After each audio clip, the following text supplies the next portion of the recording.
and then gather those good things, glorify them by using the tongue, use them wherever they serve the purpose of constructing the temple, narrate the good deeds of anyone and the good behavior of any person, wherever the narration serves a purpose of purification. This is the process of installing God presence in human bodies. This is what is called the tongue of good report, which is called the key of the temple in Freemasonry. Let not the key be rusted. So this is one aspect of the temple concept. Finally, only one aspect I touch now. In Indian temples, you find an arch around the god. Around the head of the god, you will find an arch with the mouth of a crocodile starting, and here the tail of a tortoise ending. The both put together forming the arch. In temple science, this arch is called the crocodile arch. In Sanskrit, it is called Makara Torana. Makara means crocodile and Torana means arch.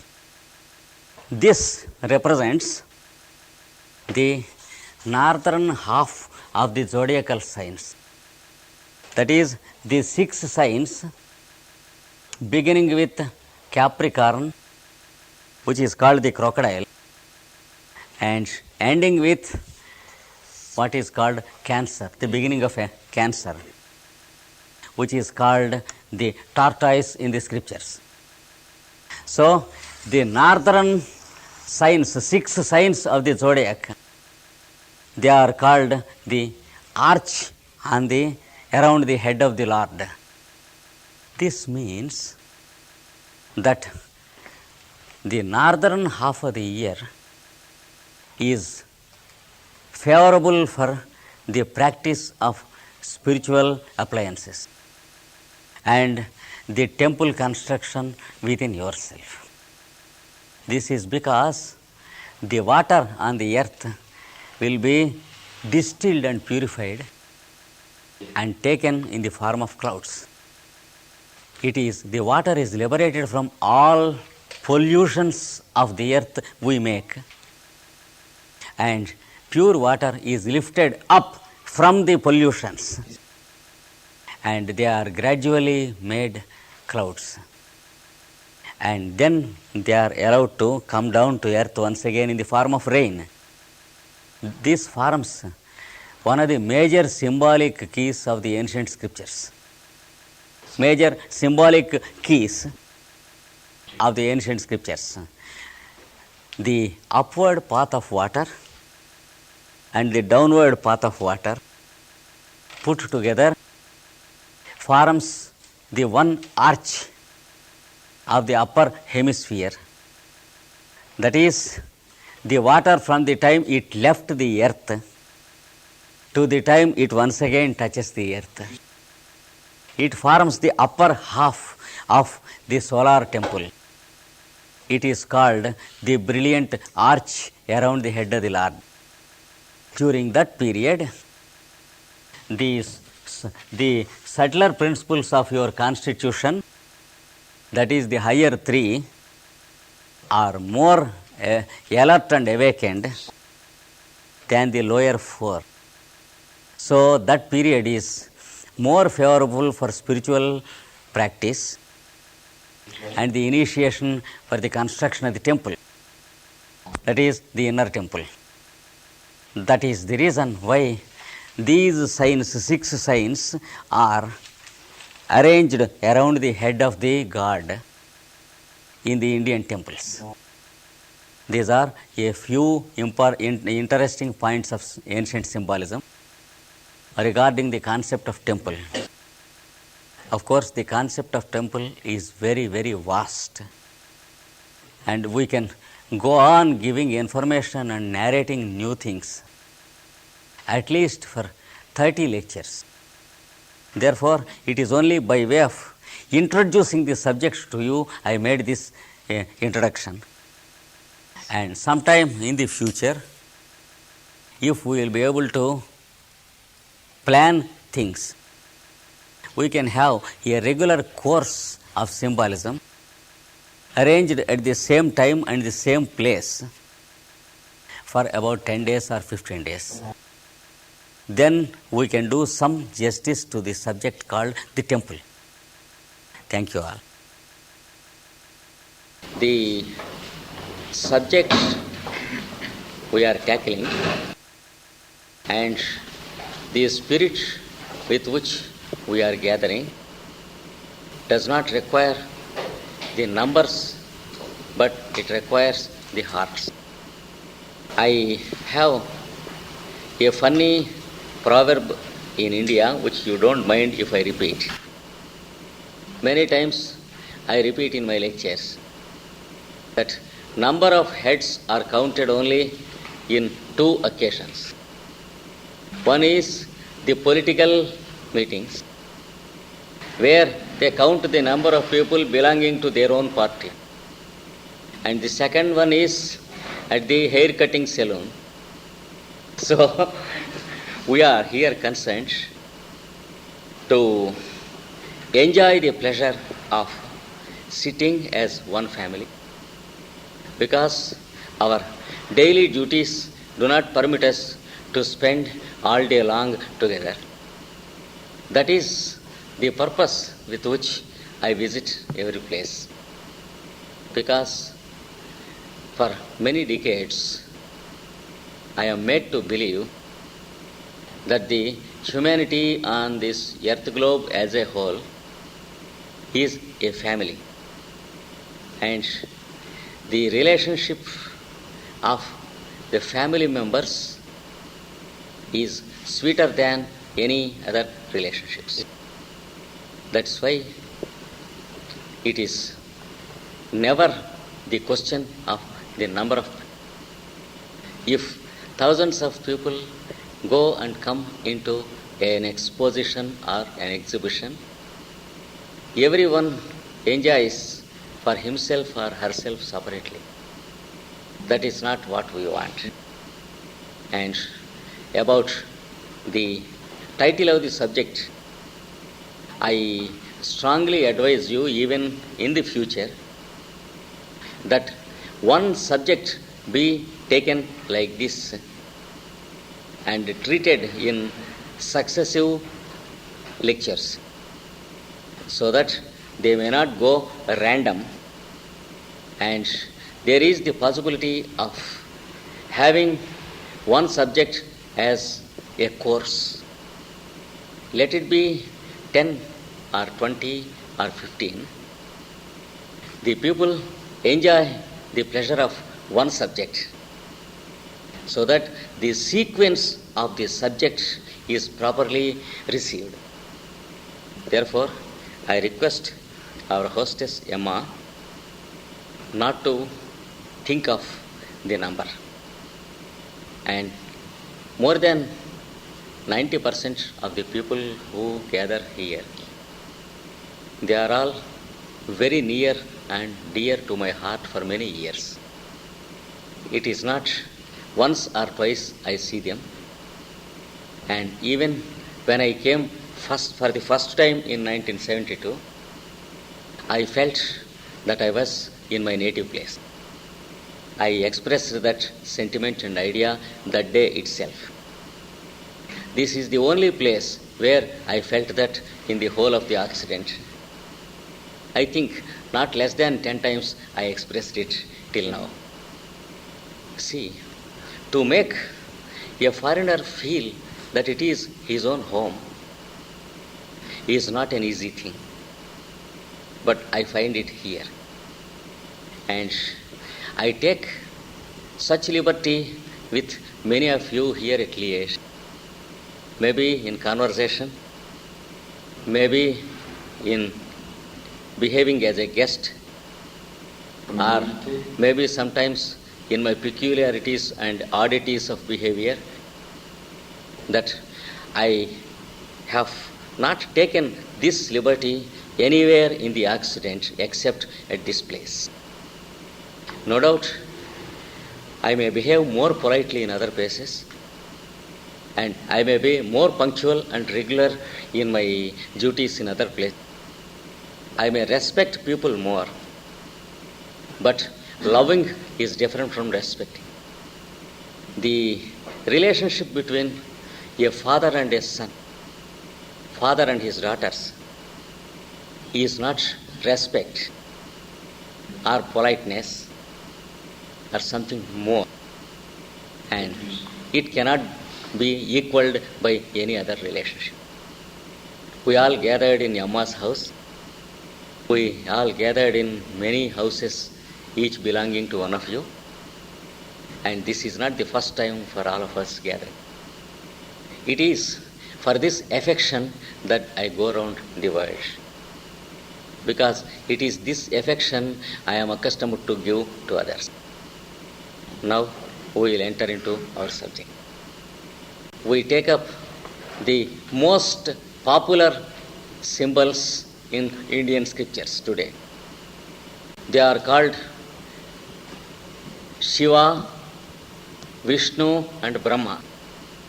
They are called the Trimurti. The word Trimurti in Sanskrit means three manifestation.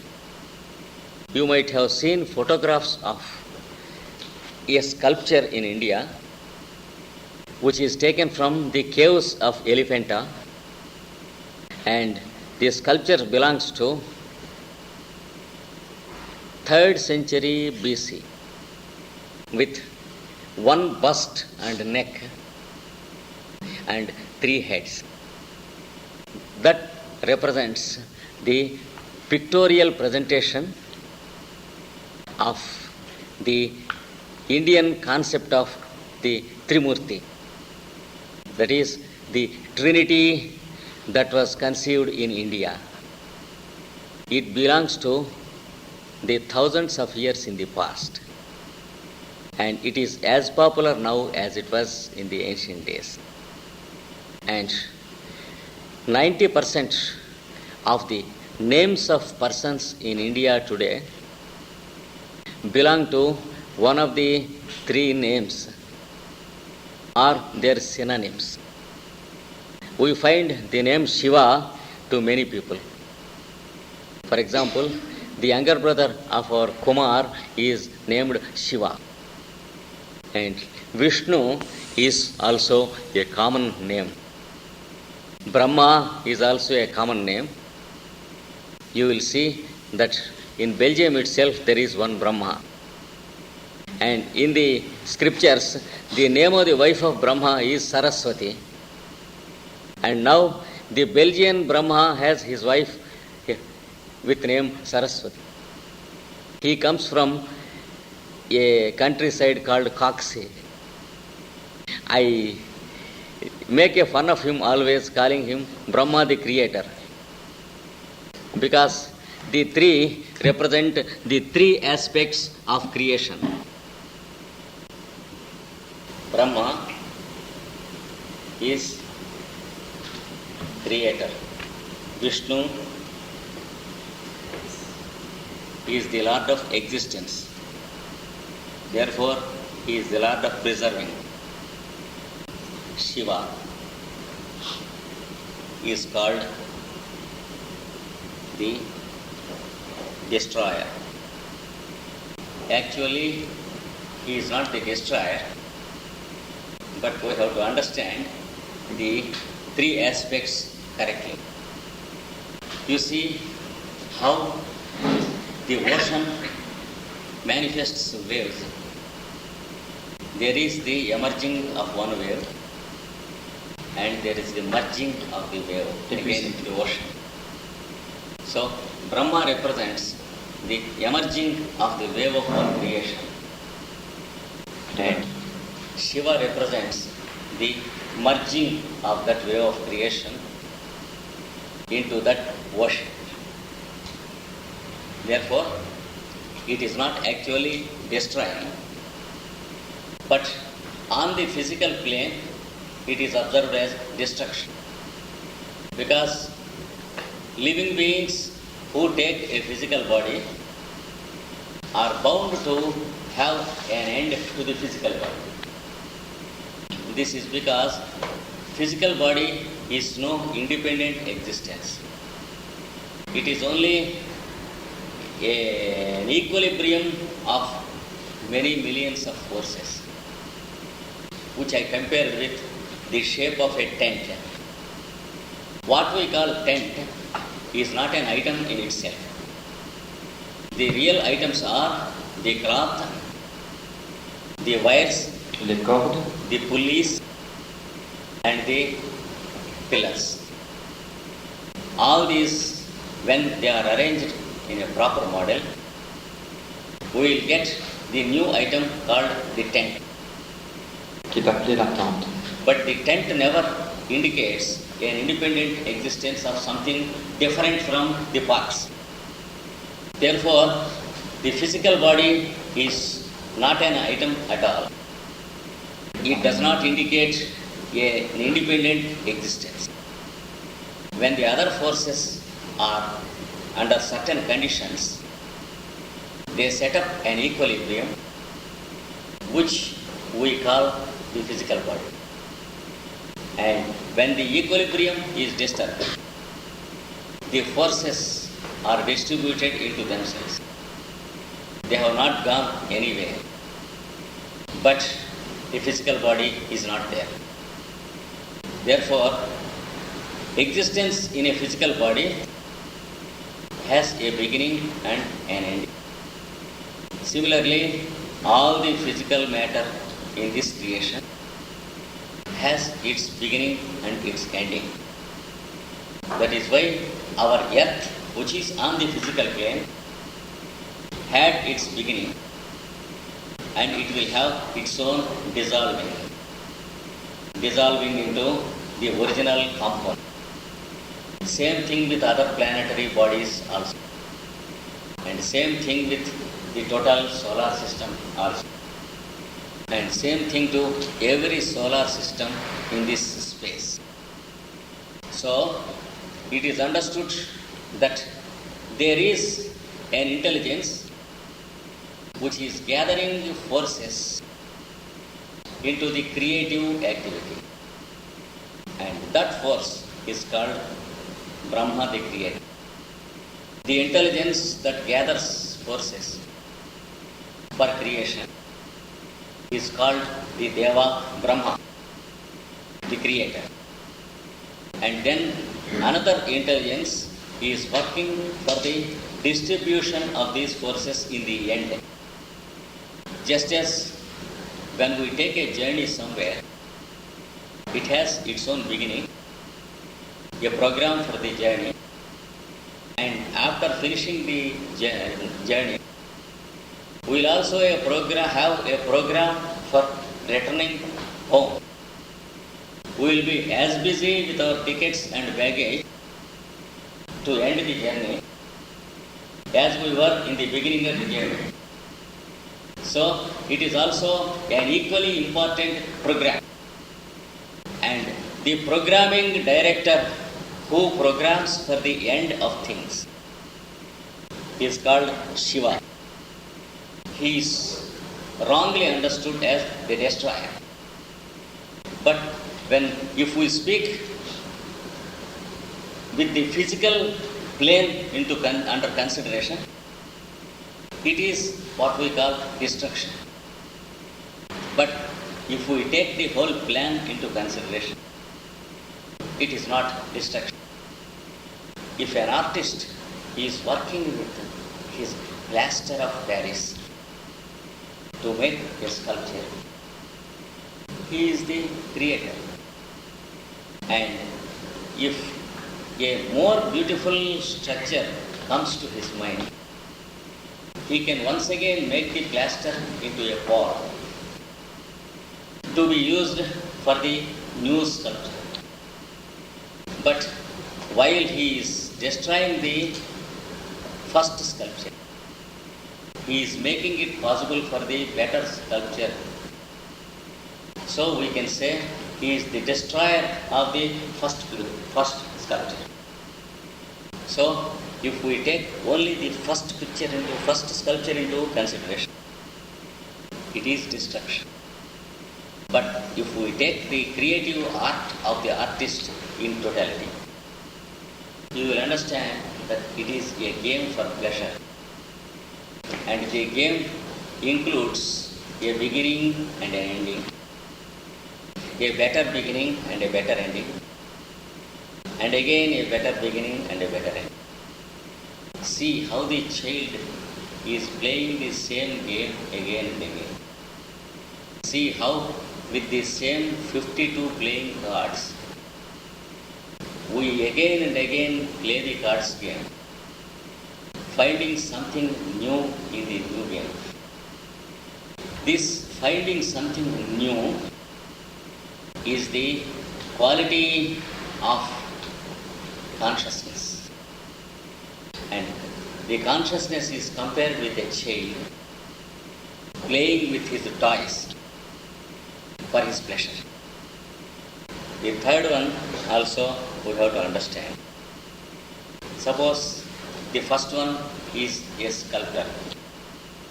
He makes a beautiful head of a great hero. An artist makes a beautiful picture on the canvas. A color painter makes a beautiful color combination and landscape on the canvas. Is he making the picture by doing it, or is he having the picture before he is doing it? There is an engineer who constructs a big building. Is it by building something he is making the building? Or is he having the whole building in his mind before he is starting the construction? If we go on building some walls, it cannot be a building. We should have in our mind the whole building with all its details, the windows, bars and the lids, and the bars, every small part of the building. We should have in the mind beforehand.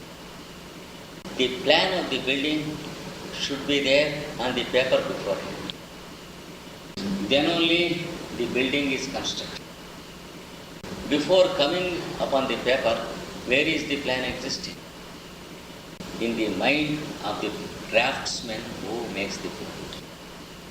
At first, he looks at vacant space and he looks to the location of the space, the street and the other houses, and then finds a house in his mind which is to be established in that place. That is what is called creation. The rest of the work that is done is not creation. It is called construction. So, creation is the previous state of construction. Unless the creator has creation in his mind at first, he cannot create the building outside.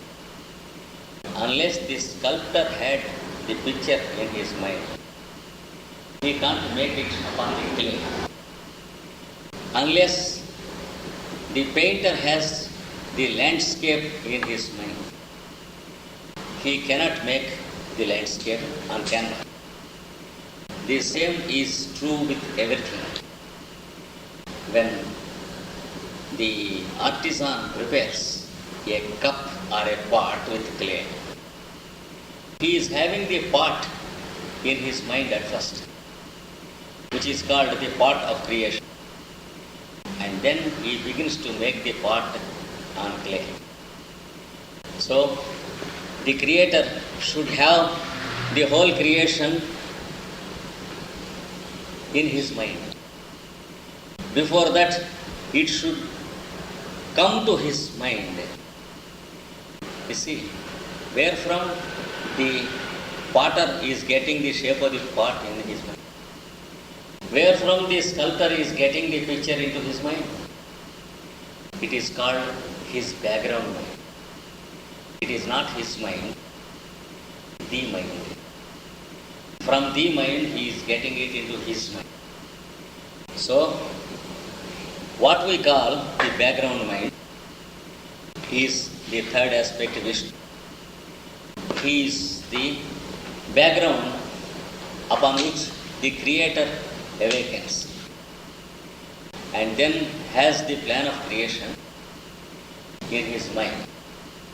So, from the supramental state, it enters the mental state of the Creator, or the Creator awakens into the picture. We say that it strikes him. We say that something suggests to my mind. Even before suggestion, our mind is there working. But we get the suggestion after some time. So there is a background mind where the suggestion was already existing. Then it is coming to our mind. That background mind is called Vishnu.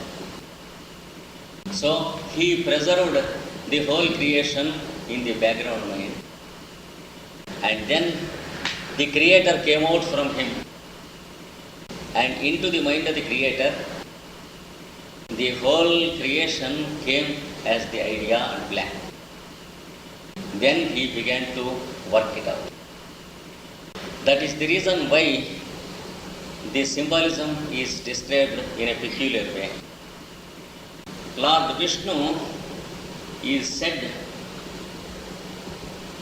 to have his repose in space. He is described as blue colored God because what we call the sky or space is his body. C'est son corps. So he is lying expanded with his body as space. From his navel, a lotus comes out. That is how it is described. And this is all Vishnu. That is space and time unbound. There will be a center forming in him. And from the center, there will be an extension of his own awakening in the form of a lotus star. And then there is the process of expansion in all directions. Therefore, it is described as the lotus. Not only that, it expands with awakening. What we call awakening or awareness is described as light, and the whole lotus awakens with light. And in the tropical countries, especially in India, we have one particular form of lotus. That lotus begins to move its petals when the beginning of the sunrise gives the first rays, and when the sun comes up, it blossoms fully. And in the evening, when the sun begins to set, gradually it begins to come together. And in the night, the lotus will be like. That is the reason why this is described as lotus. And then it is said, this receives the rays of its sun. Remember, not our sun.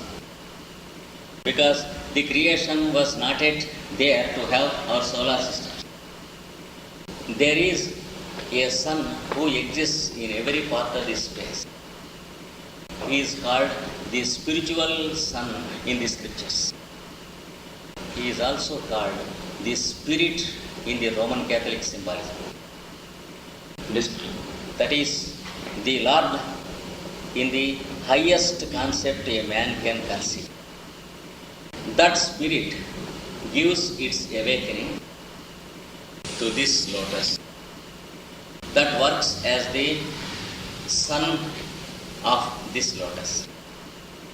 Gradually the petals blossom, and within the lotus you will find Brahma. He is described as seated in the lotus. That means the creator consciousness was sleeping in the background consciousness. And again it awakens into self-consciousness. Then it knows that it is existing. Just as